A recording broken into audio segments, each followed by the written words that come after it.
They wanted it buried. But thanks to new disclosures and pressure from Trump's Attorney General Pam Bondi, the truth is coming out. Before we get into the details, make sure you're following Explain America. We dig up the facts they want hidden and expose the stories that corporate media would never touch. Now here's the story. We finally know the names of the Biden DOJ official who signed off on nearly $2 million in taxpayer-funded payouts to two of the most disgraced figures in the entire Russia hoax, Peter Strzok and Lisa Page.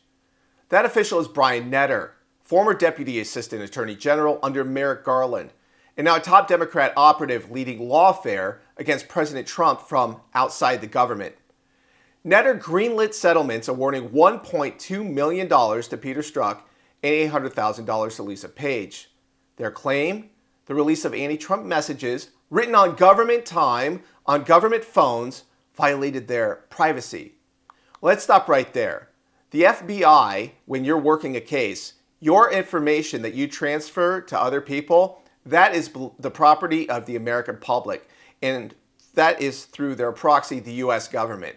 So you have no standing for this case, and there never should have been a settlement. Those texts, remember, showed the duo plotting against Trump's campaign while having an affair. One of the most infamous lines came from Strzok, who texted Page that we'll stop Trump from becoming president. This was a guy at the center of the Russia hoax. And now we learn they didn't just avoid accountability, they were paid. Netter is now the legal director of Democracy Forward, a left-wing lawfare machine bankrolled by Democrats. Its mission? Fight Trump in the courts and block his agenda through lawsuits. The group brags that it sued him over 100 times in his first term alone. Its board includes names straight out of the Democrat political war room.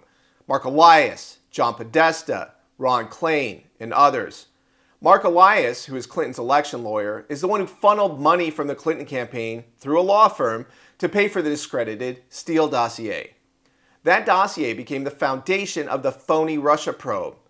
Hillary's campaign was fined for trying to cover it up, but Elias kept raking in millions and is still running election cases today. And that's not all. Netter's wife, Karen Dunn, is another Democrat power player.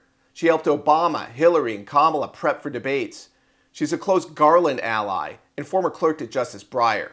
She even co-founded a law firm with Jenny Ray, one of Mueller's top prosecutors during the Russia collusion investigation.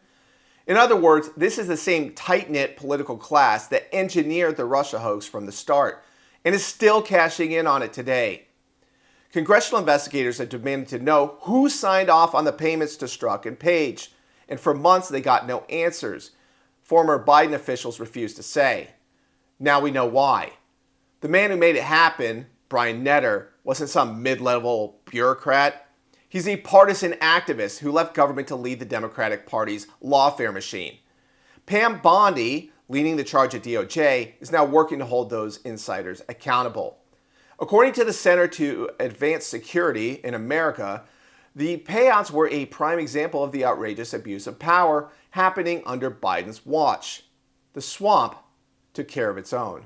Now, it's time to take care of them. This has been Kyle Becker with Explain America.